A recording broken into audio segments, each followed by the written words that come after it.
Halo, selamat malam rekan-rekan yang saya kasih dalam nama Tuhan Yesus. Kembali dalam acara Bara Digital Ministry.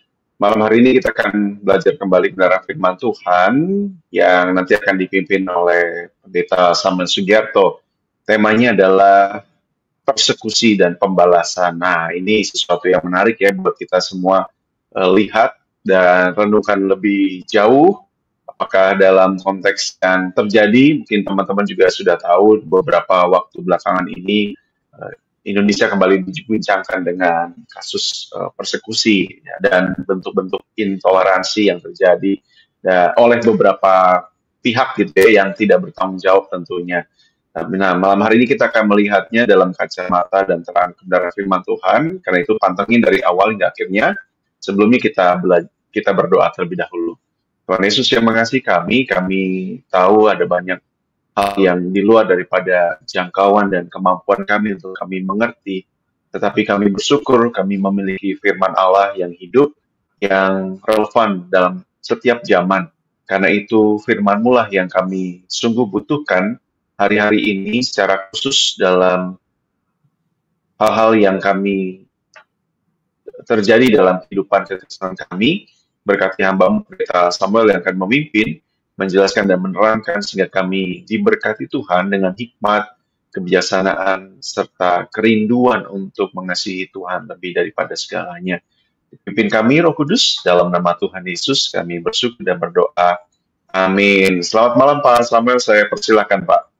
Ya, selamat malam Pak Febi dan selamat malam Bapak Ibu dan rekan-rekan sekalian. Senang sekali bisa kembali menyapa Bapak Ibu untuk kita terus belajar kebenaran Tuhan, secara khusus di tengah-tengah situasi kehidupan kita yang bisa jadi situasi yang menyenangkan, tetapi bisa juga situasi yang tidak menyenangkan. Sebagaimana tema yang akan kita bicarakan pada malam hari ini, yaitu berbicara mengenai persekusi, penganiayaan, penindasan, dan juga pembalasan.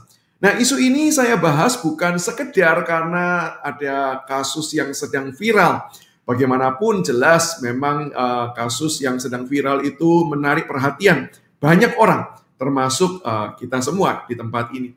Tetapi saya juga percaya kenapa tema ini perlu diangkat, karena persekusi, penganiayaan atau penindasan itu saya percaya tidak akan cepat hilang. Bahkan saya percaya selama langit dan bumi yang kita ini masih tetap ada, langit dan bumi yang saat ini, di mana dunia yang jatuh di dalam dosa ini masih ada, maka saya percaya persekusi itu pun akan selalu ada. Karena dosa yang menjadi akar dari persekusi tersebut. Nah, sebelum kita membicarakan lebih lanjut mengenai persekusi dan pembalasan, saya mengajak kita mencoba melihat secara lebih cukup detail, meskipun tidak sangat mendetil, kenapa sih persekusi, penindasan, penganiayaan terhadap kelompok tertentu itu bisa terjadi. Harapannya dengan kita mengetahui alasannya, kita juga bisa tahu bagaimana untuk melakukan pencegahannya. Ada beberapa alasan yang saya ingin sharingkan bagi setiap kita. Alasan yang pertama adalah persekusi itu terjadi karena seseorang menerima informasi yang salah. Bukan sekedar menerima, tetapi kemudian juga unsur meyakini bahwa informasi itu adalah sesuatu yang benar. Dan kita tahu bersama, informasi yang diterima dan dipercaya sebagai kebenaran, itulah yang menggerakkan seseorang untuk bertindak sesuatu. Izinkan saya memberikan contoh. Misalnya, ini pengalaman yang pernah saya lihat dengan mata kepala saya sendiri. Ada orang tua yang mendidik anaknya dengan memberikan informasi yang cenderung berbau rasis. Dia menunjukkan kepada satu kelompok orang tertentu dan kemudian berkata, kamu perlu bersyukur kalau kamu tidak diciptakan di dalam konteks atau dalam kondisi kamu menjadi orang seperti orang-orang tersebut.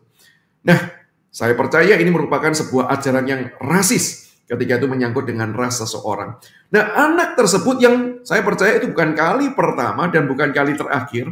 Saya percaya pengajaran-pengajaran seperti itu senantiasa diulang di dalam konteks keluarganya. Maka ketika anak itu terus-menerus mendapatkan informasi yang pada akhirnya dipercayai menjadi kebenaran, gak heran, rasis itu akan kemudian menggerakkan hidupnya untuk bertindak sesuatu kepada orang-orang yang bagi dia tidak sama rasnya, bagi dia mungkin lebih rendah daripada dirinya sendiri. Sehingga disitulah lahir kebencian, dan disitulah kemudian juga lahir tindakan persekusi, penganiayaan, atau menimbulkan berbagai macam penderitaan di dalam kehidupan kelompok-kelompok orang tertentu. Nah, sehingga dengan hal ini Bapak, Ibu, dan rekan-rekan sekalian, kita melihat ya, bahwa pengaruh dari pendidikan pengajaran itu sangat besar terhadap tindakan kehidupan seseorang. Dan kalau kita lihat, pengaruh itu akan semakin besar berdasarkan siapa atau otoritas apa yang dimiliki oleh pribadi atau orang tersebut. Contoh yang tadi saya sebutkan, ini adalah orang tua. Yang jelas ini adalah tokoh berotoritas di dalam keluarga. Semakin orang itu berotoritas, semakin orang itu punya kuasa, dan semakin orang itu adalah orang yang disegani atau dihormati, maka saya percaya informasi-informasi yang salah itu seringkali diterima mentah-mentah. Bahkan kemudian dijadikan sebagai patokan dan pedoman dalam kehidupannya, sebagai penentu kebenaran di dalam kehidupannya. Maka kita berbicara ini subjeknya. Siapa orangnya ini sangat mempengaruhi. Apalagi ketika hal tersebut diajarkan bukan didasarkan sekedar pada siapa yang mengajar, tetapi orang itu juga mengatakan bahwa ada otoritas yang lebih besar, atau dengan kata lain atas nama agama. Sehingga tidak heran ketika orang sudah mengatasnamakan agama, atau dengan kata lain berarti ini Tuhan loh.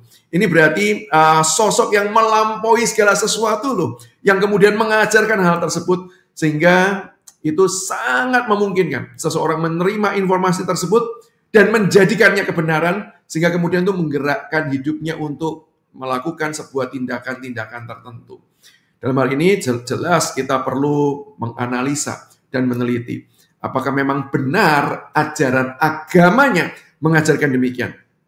Kalau memang ajaran agamanya mengajarkan demikian, nggak heran, maka ajaran agama itu akan membentuk orang tersebut dengan pola pikir dan kemudian pola perilaku tersebut. Atau jangan-jangan sebenarnya ajaran agamanya bukan memaksudkan seperti itu, tetapi kemudian disalahpahami dan diajarkan turun-temurun, sehingga mengakibatkan orang yang menerimanya, meyakininya sebagai kebenaran karena berbasis agama atau kepercayaan adanya Tuhan. Sehingga kita melihat faktor pertama adalah pendidikan. Informasi yang keliru yang dipercaya sebagai kebenaran bisa membuka peluang terjadinya sebuah persekusi atau penganiayaan. Alasan yang kedua adalah budaya pola respon reaktif yang salah. Kita terbiasa untuk memberikan respon dengan sebuah pemikiran atau budaya yang selama ini sudah menjadi kebiasaan di dalam kultur tertentu. Kalau tadi di dalam alasan yang pertama, kekerasan, persekusi itu adalah hasil pendidikan di mana seseorang itu secara aktif melakukan tindakan persekusi. Nah, sementara di bagian yang kedua, budaya pola respon reaktif yang salah ini, kita melihat seseorang itu melakukan persekusi dengan sebuah alasan reaktif. Saya tidak langsung melakukan karena saya punya paradigma tertentu. Tetapi karena saya mengalami sesuatu, sehingga kemudian saya berespon terhadap apa peristiwa yang terjadi dalam kehidupan saya. Dan bisa jadi tindakan yang dia terima pertama-tama belum tentu merupakan tindakan aktif. Bisa jadi itu merupakan sebuah pola budaya yang salah dan keliru. Sebagai contoh, ketika kita berbicara mengenai persekusi, maka kita memahami bahwa ada konteks-konteks budaya global yang menganggap bahwa perbedaan itu tidak baik. Perbedaan itu harus dihapuskan atau harus diserang. Nah, ketika kita berbicara bahwa perbedaan itu tidak baik, sehingga perbedaan itu harus dihapus dan diserang, nggak heran begitu ada perbedaan yang terjadi. Perbedaan ini merupakan sebuah situasi yang dihadapi oleh dia, maka dia berespon. Dengan cara apa? Menghapus atau menyerang. Nah, sebenarnya kalau tanya, apakah caranya pasti persekusi? Enggak sih. Cara persekusi itu merupakan sebuah bentuk cara reaksi yang aktif-agresif. Ketika ada perbedaan, seorang yang aktif dan agresif akan berusaha untuk menghilangkan perbedaan dengan cara apa? Menganiaya, menindas. Begitu. Sehingga contoh misalnya, ketika ada orang mau membangun rumah ibadat, dia mengatakan, loh ini kita berbeda. Dan kalau kamu berbeda dengan saya, kamu sedang menyerang saya. Maka dengan cara menolak, melakukan persekusi, itu berusaha untuk menghilangkan akan perbedaan tersebut. Supaya apa? Suasana yang ada di sekeliling saya tetap sama. seperti yang saya percayai atau saya yakini. Tetapi kalau kita melihat sebenarnya cara orang menyerang atau menghilangkan perbedaan karena tidak suka dengan adanya perbedaan, itu ada yang disebut juga dengan cara pasif agresif. Di mana seseorang pasif agresif itu mengajarkan demikian. Sudahlah, kita kompromistis saja. Kita kompromi saja. Bahkan sebenarnya pasif agresif ini mengatakan kita perlu kompromi sampai level yang paling prinsipil. Kompromistis yang kebablasan. Yang memaksa seseorang untuk meninggalkan pandangan fundamentalnya. Demi apa? Demi kita bisa berkata, saya setuju kamu, kamu setuju saya. Nggak heran pandangan-pandangan yang seringkali disebut sebagai pluralis teologis. Pandangan seperti ini yang saya sebut sebagai pasif agresif. Yang mau mengatakan bahwa saya nggak suka dengan perbedaan. Yuk kita cari persamaan saja. Lupakan perbedaan-perbedaan kita. Kalau itu sesuatu hal yang fundamental, sudah nggak usah singgung-singgung itu. Kita bicarakan saja yang sama-sama dengan hidup kita. Sehingga kita bisa hidup harmonis, hidup menjadi satu. Nah, sebenarnya ini juga merupakan sebuah tindakan yang saya bisa katakan persekusi secara pasif-agresif. Tidak melalui tindakan yang nyata, tetapi melalui sebuah konsep di mana seseorang dipaksa untuk meninggalkan pandangan fundamental dari keyakinan agamanya. Nah, sehingga dengan pola berpikir tidak sama itu berarti melawan, hal inilah yang kemudian bisa menimbulkan seseorang bereaksi dengan cara apa? Melakukan persekusi. Dan alasan yang ketiga adalah sikap hati arogan yang kemudian semakin didominasi dan semakin bisa menyebar luas melakukan persekusi ketika dia memiliki kuasa. Nah, sebenarnya kalau kita perhatikan di dalam sejarah dunia ini Bapak Ibu, maka kita mendapati sebenarnya persekusi itu bukan hanya dilakukan oleh kelompok-kelompok tertentu saja. Kalau kita belajar sejarah baik-baik, maka kita mendapati hampir semua golongan itu pernah melakukan persekusi. Saya tidak mengatakan semua golongan ya, hampir semua golongan, semua konsep, semua pandangan, semua agama, keyakinan, hampir semua itu pernah melakukan persekusi khususnya ketika ia ada sebagai pihak penguasa. Nah, sehingga saya setuju sekali bahwa kalau mau menguji karakter seseorang, itu berikan dia kuasa. Maka kita akan tahu sebenarnya siapa dia sesungguhnya. Bisa jadi ajaran agama tidak mengajarkan demikian. Tetapi ketika dia diberikan kuasa, maka dia bisa memakai apapun, bisa memakai kekuatan politik, bisa memakai kekuatan ekonomi, bahkan bisa memakai kekuatan teologis untuk melakukan persekusi kepada mereka yang lebih lemah. Dan kita tahu bersama kenapa hal ini bisa terjadi, problem hati.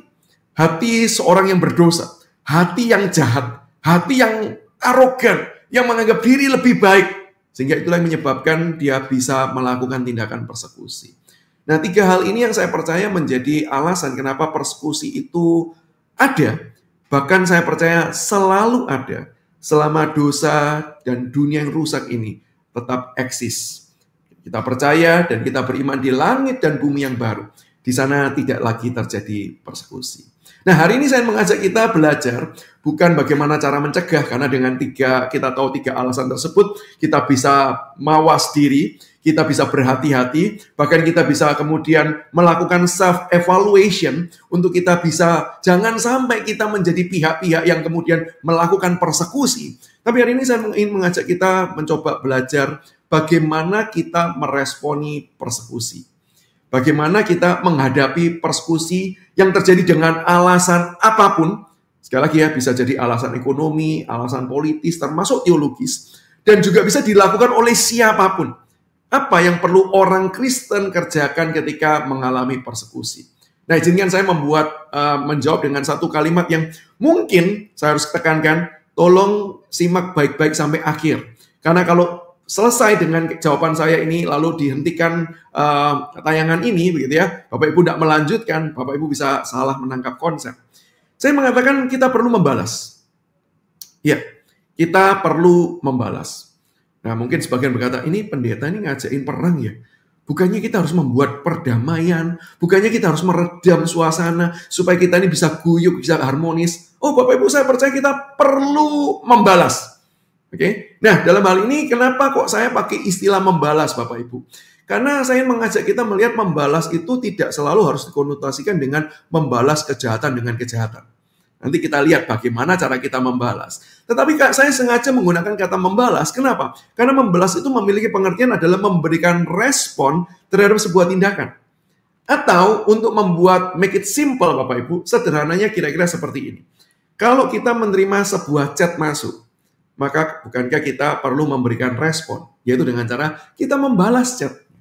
Nah, ketika persekusi itu datang dalam kehidupan kita, maka yang perlu kita lakukan adalah kita perlu membalas. Kita perlu merespon. Nah, maka sekarang pertanyaannya, membalas yang bagaimana yang firman Tuhan itu ajarkan? Pertama adalah membalas kejahatan dengan kebaikan. Saya percaya itulah yang diajarkan, bahkan diteladankan oleh Tuhan kita Yesus Kristus. Saya mengutip pertama-tama dari Matius pasal yang kelima ayat 44. Tuhan Yesus dalam khotbah di bukitnya dia mengajar demikian.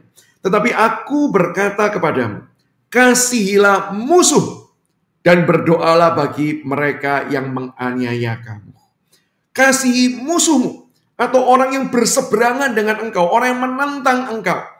Tapi ditegaskan lagi, ini musuh bisa jadi jangan-jangan perspektifmu dia adalah musuh, belum tentu dia adalah musuh. Dilanjutkan, berdoalah. Kalau tadi kasih itu merupakan sebuah konsep besar dan global, sekarang lebih dispesifikkan, berdoalah, tindakan aktif bagi mereka yang menganiaya kamu. Kali ini jelas bukan cuma sekedar persepsi orang kamu musuh, tapi mereka melakukan tindakan atau bahasa yang kita gunakan sekarang, mereka melakukan persekusi. Berdoalah bagi mereka.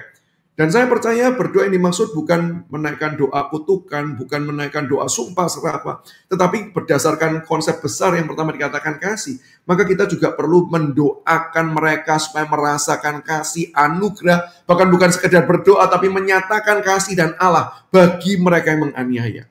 Dan bukankah hal itulah yang Tuhan Yesus bukan cuma ajarkan, tapi teladankan.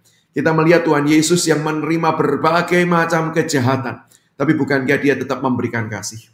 Bahkan yang sampai akhirnya dia disalibkan di atas kayu salib sebagai pemberontakan manusia yang berdosa. Bukankah di atas kayu salib itu Tuhan justru memberikan kasih? Dia berkata, perkataan yang pertama di atas kayu salib, Bapa, ampunilah mereka, sebab mereka tidak tahu apa yang mereka perbuat. Ajaran dan teladan Tuhan Yesus yang kemudian diingatkan kembali oleh Rasul Paulus di dalam Roma 12 ayat yang ke-17 yang berkata demikian. Jangan membalas kejahatan dengan kejahatan. Lakukanlah apa yang baik bagi semua orang. Sehingga Bapak Ibu, dengan ajaran firman Tuhan ini kita memang diajar untuk membalas. Kita tidak boleh cuma diam saja. Kita tidak boleh cuma asal nerima, ya sudahlah, tidak apa-apalah. Memang firman Tuhan mengajarkan berbahagialah engkau ketika engkau dianiaya. Tetapi itu bukan artinya kita diminta untuk pasif. Kita diminta untuk membalas secara aktif. Membalas itu kan berarti ada unsur aktif di dalamnya. Dan apa yang dilakukan? Mengasihi. Sebagaimana Kristus mengasihi. Kasih bukan cuma ucapan. Kasih itu adalah sebuah tindakan yang jelas, yang aktif. Sebagaimana Kristus menunjukkannya. Dia dianiaya, dia ditindas, dia disalib. Tapi dia tetap memberi yang terbaik kepada orang-orang yang melakukan kejahatan. Bahkan kalau kita mengingat Yudas Iskariot, murid yang berkhianat, bukankah Yesus tetap berbuat baik kepada dia? Sehingga kalau tanya, kita mengalami persekusi. Ya, apa yang perlu kita lakukan? Balas. Bukan cuma nerima. Balas. Dengan cara apa? Lakukan kebaikan. Kerjakan yang baik. Bukan cuma sekedar saya ampuni kata-kata seperti itu. That's good. Itu juga memberikan sebuah teladan yang baik. Tapi kita perlu tindakan nyata. Untuk apa? Memberi yang terbaik. Melihat apa yang dibutuhkan, kita memberi diri kita, melayani mereka. Sebagaimana Kristus melayani kita orang-orang berdosa.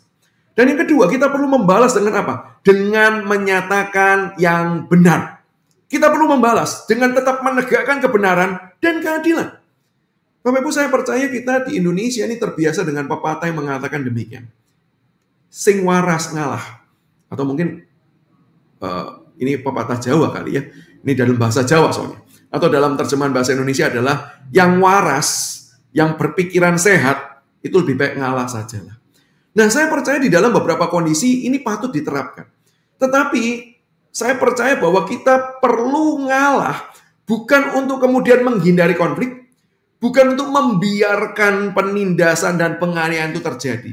Tetapi kita perlu mundur sejenak untuk mengatur strategi, mengatur langkah yang tepat, supaya kita tetap bisa menyatakan kebenaran. Nah, seringkali pepatah sing waras atau yang waras mengalah ini seringkali menjadi sebuah tindakan permisif, membiarkan pada akhirnya. Sehingga nggak heran ketika kejahatan, ketika persekusi, penganiayaan dibiarkan, akan selalu ada dan orang akan merasa bahwa saya nggak masalah untuk dilakukan. Toh kebenaran dan keadilan juga tidak ditegakkan. Sehingga mereka semakin lari, semakin merasa bahwa merekalah yang benar. Cara mereka itu adalah yang benar. Sehingga dalam bagian ini kita tidak boleh menerapkan prinsip sing waras ngalah ini secara membabi buta. Dan kita melakukan pembiaran. Kalau kita mengamati Yesus yang berinkarnasi datang ke dalam dunia. Bukankah tindakan inkarnasi itu adalah tindakan perlawanan Yesus? Karena Alkitab memberitahu dunia yang sudah jatuh dalam dosa adalah dunia yang dikuasai oleh si jahat. Dia seperti singa yang mengaum-ngaum mencari cara untuk menjatuhkan semua orang. Dan kalau kita melihat apa yang Yesus lakukan, Yesus tidak diam saja di surga. Dia bukan cuma kirim perintah saja kepada orang-orang untuk taat, untuk kamu hidupi aja, kamu lakukan aja hal ini. Tapi Yesus secara personal datang untuk melakukan apa? Konfrontasi dengan kejahatan. Maka tidak heran apa yang Yesus kerjakan, dia mengusir setan. Dia menyembuhkan orang sakit. Dia mengajarkan kebenaran. Itu sebagai bentuk tindakan konfrontasi Yesus melawan berbagai macam kejahatan dan dosa. Sehingga dengan dasar ini, saya percaya firman Tuhan menginginkan kita supaya kita tidak diam. Tetapi kita bertindak, menyatakan yang benar, menegakkan keadilan. Nah, mungkin ada orang yang bertanya begini, Pak, teorinya bagus sih. Tapi kalau kita lihat di dalam realita sehari-hari, belum tentu loh Pak, kita itu ketika mau menyatakan yang benar, kita terus menyuarakan kebenaran dan keadilan, belum tentu loh hukum itu memihak kepada kita. Oh, saya setuju. Dalam hal ini ketika saya mengajarkan hal ini, firman Tuhan mengajarkan hal ini, bukan berarti ketika kita menyuarakan kebenaran, menuntut keadilan itu, pasti hukum yang ada di dalam dunia ini bisa memihak kita.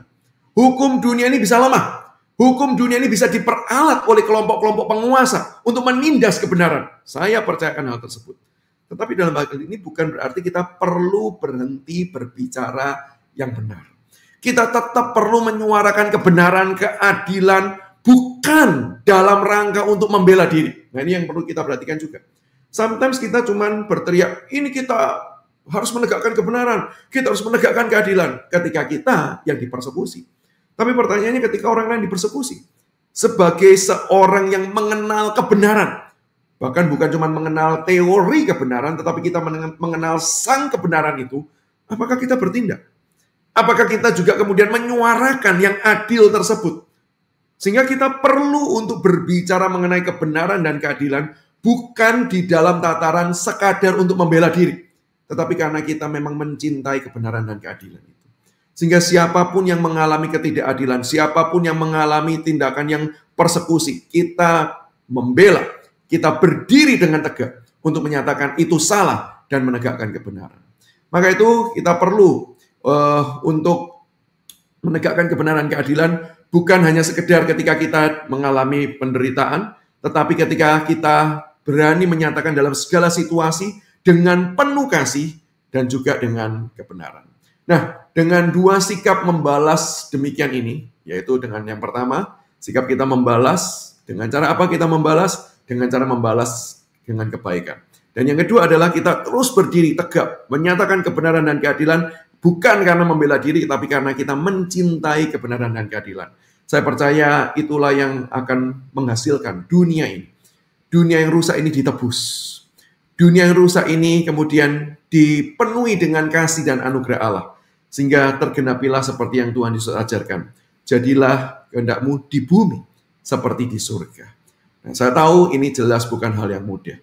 Maka untuk kita bisa mengerjakan, membalas kejahatan dengan kebaikan, kita perlu terus berjuang menegakkan kebenaran dan keadilan. Kita harus dikuasai oleh Injil. Kalau hidup kita tidak dipenuhi oleh Injil kasih anugerah Allah, maka kita akan mudah dipatahkan dengan berbagai macam penderitaan yang menyiksa hidup setiap kita. Maka kita hanya akan membela diri kita ketika kita mengalami persekusi. Tetapi ketika Injil kasih karunia Allah itu melimpah dan menghadirkan karya Allah itu hadir sepenuhnya dalam hidup setiap kita, itu yang kemudian akan terpancar keluar. Sehingga disitulah ketika kita mengalami penderitaan, kita tetap membalas dengan kebaikan. Ketika orang lain menderita, kita pun menegakkan kebenaran dan keadilan. Karena kasih Allah, kebenaran Allah itu berkuasa penuh atas hidup setiap kita. Dan itulah doa saya untuk setiap kita hari ini sebagai anak-anak Tuhan yang sudah merasakan akan Injil Yesus Kristus. Kiranya Injil itu berkuasa atas hidup kita, menguasai pikiran dan hati kita, sehingga seluruh gerak kita menyatakan akan kasih dan kemuliaan Allah. Tuhan Yesus memberkati. Baik, terima kasih Pak Samuel buat kebenaran yang sudah disampaikan buat kita semua ya. Ini prinsip yang mendasar begitu dalam hidup kita kalau kita mau meresponi hal itu ya berdasarkan Injil dan kasih. Tapi tadi memang Pak Samuel sudah mention tentang bagaimana menyikapi. Tapi persoalannya kalau misalnya kita dalam konteks gitu ya Pak, apakah kita orang yang dekat dengan kekristenan itu sendiri, atau bahkan yang mungkin lebih dekat adalah para korban gitu ya kalau mereka mengalami persekusi. Nah, bolehkah kita dalam hal itu Pak untuk marah begitu ya? Lalu bahkan mungkin sedih, kecewa, bertanya kenapa ini terjadi terus begitu ya, meskipun Pak Samuel juga bilang oh bakalan bisa tetap terjadi sampai kapanpun karena dosa. Nah, ketika kita mengalami persekusi itu, apakah perasaan-perasaan itu juga wajar dan bagaimana Pak Samuel menanggapi hal ini, Pak? Ya, Bapak Ibu dan rekan-rekan, saya percaya bahwa perasaan semacam itu marah, sedih, kecewa, protes itu wajar dan itu boleh terjadi. Kita tidak boleh menyangkali akan perasaan tersebut.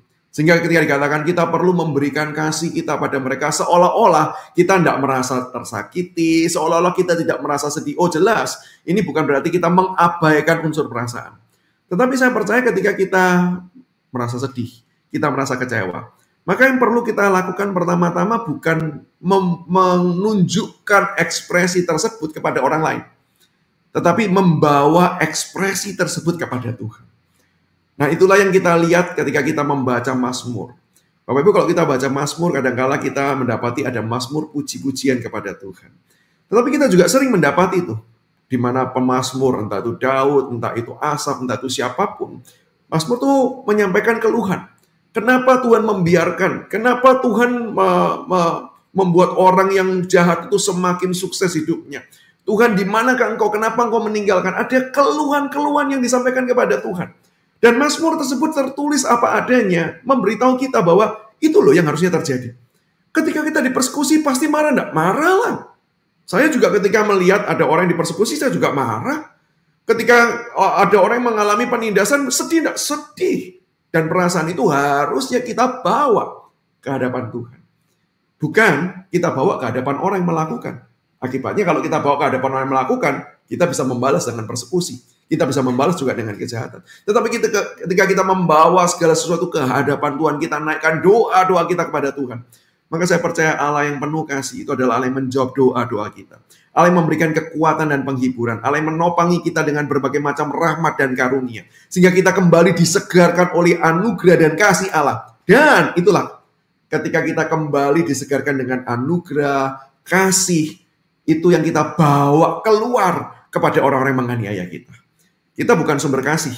Sehingga wajar kalau kita dianiaya, kita pingin membalas. Tapi firman Tuhan mengajarkan, jangan balas. Bawa itu kepada Tuhan. Sampaikan keluh kesah kita kepada Tuhan. Tumpahkan semua ekspresi kita kepada Tuhan. Dan rasakan bagaimana hadirat Allah turun dalam hidup kita. Memenuhi pikiran dan hati kita. Mengubahkan kita. Sehingga ketika kita sudah disentuh dan disegarkan oleh Allah, bawa kasih itu. Bawa anugerah itu kepada orang yang melakukan persekusi atau penindasan.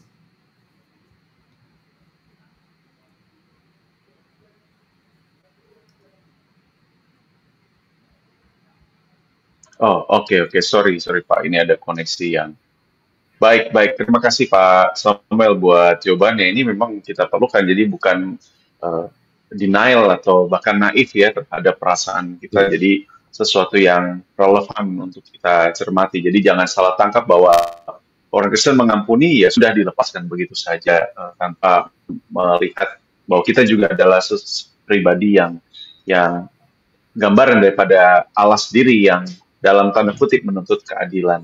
Nah Pak, kan tadi juga Pak Samuel sebenarnya udah mention gitu ya, apa yang perlu kita lakukan gitu. Nah, tapi mungkin secara praktis, Pak Samuel sebagai praktisi rohani, bagaimana Pak bentuk praktisnya ketika kita rindu menegakkan kebenaran dan keadilan terhadap dalam konteks ini sebuah persekusi, Pak?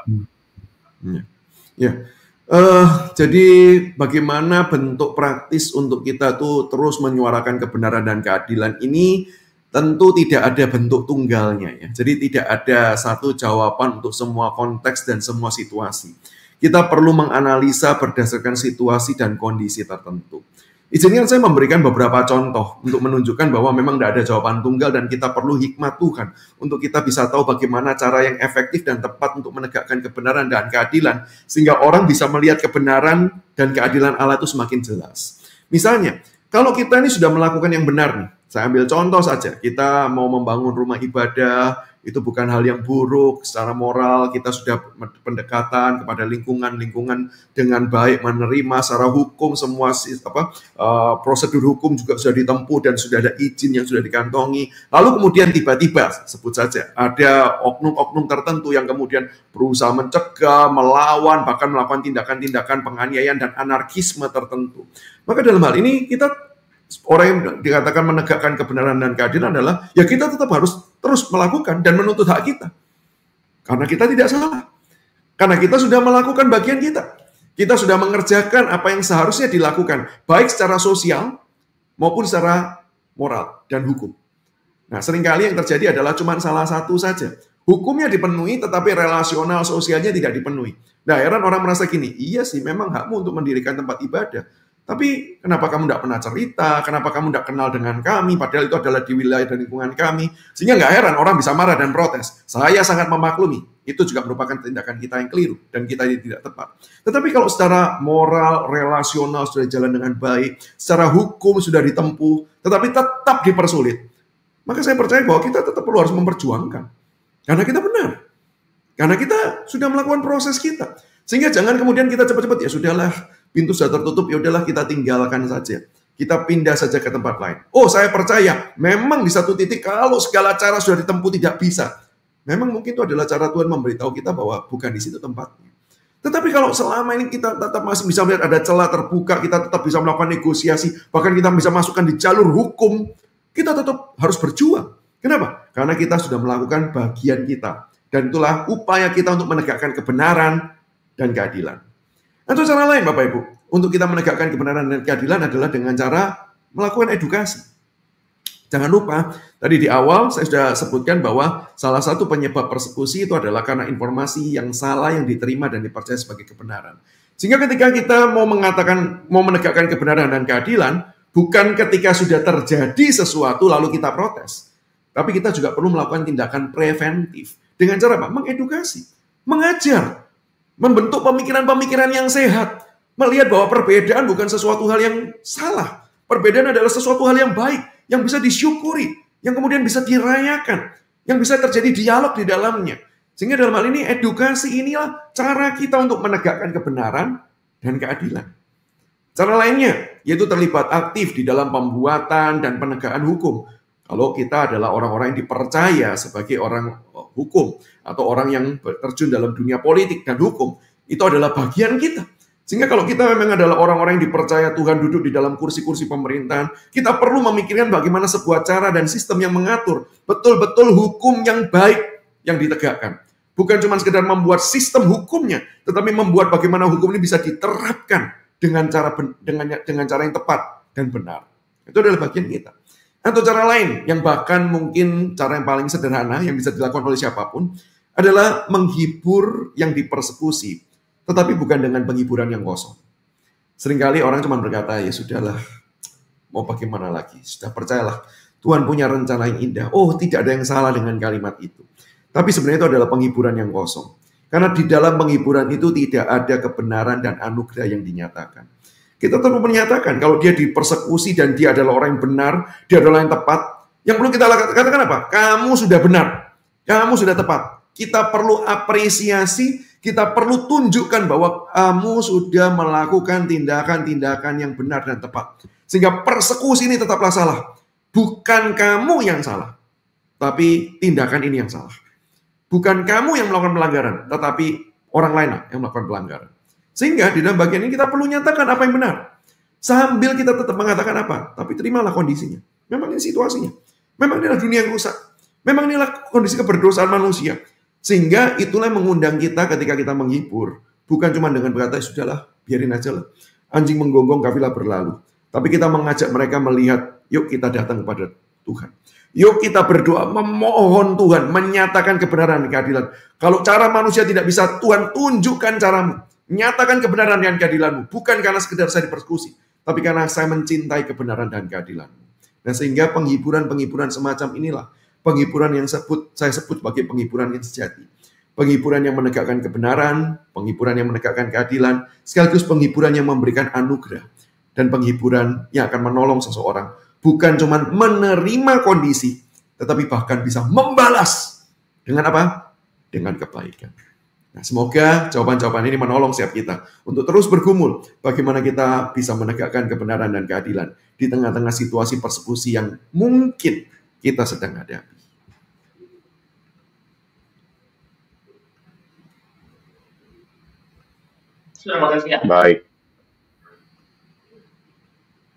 Baik Pak Samuel, terima kasih buat jawabannya di malam hari ini menolong kita semua ya. Jadi teman-teman kita juga terus bersatu dalam Tuhan dan kita juga bersyukur ya Pak Samuel di tengah-tengah bentuk-bentuk persekusi di dunia dan bahkan juga di Indonesia gitu ya, ada saudara-saudara tidak seiman kita pun memberi apa bentuk apresiasi, tetapi juga kita bersyukur mereka juga mendukung gitu ya bahwa persekusi itu bukan tindakan yang patut dibenarkan dan luar biasa. Jadi ada kesatuan juga dan toleransi itu terbangun bahkan terjadi dan terlihat dalam bentuk-bentuk ketika peristiwa-peristiwa persekusi terjadi. Ya, terima kasih sekali Pak Samuel boleh meneguhkan kita di malam hari ini. Kalau mungkin ada closing statement dari Bapak dan sekaligus menolong kita dalam doa Pak. Ya, Bapak Ibu dan rekan-rekan, saya ingin mengingatkan bagian firman Tuhan yang berkata, berbahagialah engkau jika engkau dianiaya karena iman. Kalau memang hari ini Bapak Ibu kita di dalam konteks kehidupan kita, Tuhan izinkan kita mengalami penganiayaan karena iman kita, karena hidup kita yang benar. Maka firman Tuhan mengajarkan kita patut bersyukur. Bukan karena kita mengalami penderitaan, tetapi karena kita tahu Kristus ada di pihak kita. Kristus mendampingi kita, dan anugerah Allah cukup untuk menopang dan menolong kita. Tetap hidup di dalam Dia, bahkan membalas kejahatan dengan kebaikan. Sehingga nama Tuhanlah yang ditinggikan dan dimuliakan. Injil Kristus yang semakin dinyatakan. Mari kita berdoa. Bapa di surga, kami bersyukur. Di dalam segala situasi, Tuhan tidak pernah meninggalkan kami. Meskipun harus jujur kami akui Tuhan, ketika kami, rekan-rekan kami, orang-orang lain, baik di Indonesia ataupun belahan dunia yang lain Tuhan, sedang mengalami persekusi, penganiayaan, karena alasan iman. Tuhan, tolong. Kami tahu ini bukanlah hal yang Tuhan inginkan. Ini semua terjadi karena dosa yang berkuasa di dalam dunia yang jatuh, di dalam diri manusia berdosa. Maka Tuhan tolong belas kasihan-Mu. Tuhan, tolong kuatkan kami sebagai anak-anak Tuhan, untuk kami bisa membalas kejahatan dengan kebaikan. Bahkan kami terus mau menyatakan kebenaran dan keadilan Tuhan dengan tidak letih dan lelah, memperjuangkan bukan sekedar ketika kami dianiaya, tetapi ketika kami melihat penganiayaan terjadi pada siapapun. Karena kami cinta kebenaran, kami mau menyatakan yang benar dan yang adil tersebut. Tuhan tolong bantu kami. Tanpa anugerah Tuhan, kami percaya kami tidak sanggup melakukannya. Kami ingin membalas, kami bahkan ingin merusak hidup orang lain yang sudah berbuat jahat terlebih dahulu. Maka Tuhan tolong berikan anugerah-Mu yang melampaui segala akal dan pikiran manusia itu. Memenuhi hati dan pikiran kami untuk berkuasa dan bekerja dalam hidup kami. Sehingga kami bisa membalas dengan tepat sebagaimana yang Tuhan inginkan. Secara khusus kami berdoa Tuhan, kalau ada orang-orang yang sedang tersakiti. Ada orang-orang yang kemudian mengalami penderitaan-penderitaan tertentu karena persekusi. Tuhan, kiranya penghiburan dari Allah Roh Kudus tinggal tetap dalam hidup mereka. Menguatkan mereka. Membawa mereka datang kepada Tuhan dan mengeluh pada Tuhan. Dan biarlah Tuhan jawaban anugerah kasih-Mu Kau nyatakan semakin berlimpah dalam hidup mereka. Sehingga mereka dikuasai oleh kasih. bukan dikuasai kebencian. Mereka dikuasai oleh anugerah, bukan dikuasai oleh hawa nafsu. Tuhan tolong setiap kami. Kami bersyukur kalau kami saat ini hidup dalam kondisi yang baik-baik saja. Kalau kami saat ini bukanlah orang yang mengalami persekusi, Tuhan tolong.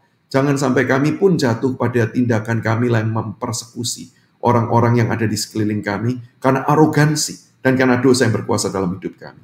Tuhan tolong, jagai hati kami dari yang jahat, dan biarlah kebenaran dan keadilan Tuhan yang berkuasa atas hidup kami juga. Terima kasih Tuhan, dengar doa kami, demi Yesus Kristus kami berdoa dan berserah diri. Amin. Amin. Terima kasih sekali lagi Pak Samuel buat nolong kita semua melihat hal ini lebih dalam, dan terima kasih buat teman-teman rekan-rekan dimanapun berada yang sudah bergabung dengan kami. Saya Feby bersama dengan Pendeta Samuel dan kerabat yang lain di balik layar, kami undur diri. Tuhan Yesus berkati. Sampai jumpa di lain waktu. Terima kasih Pak. Terima kasih Pak.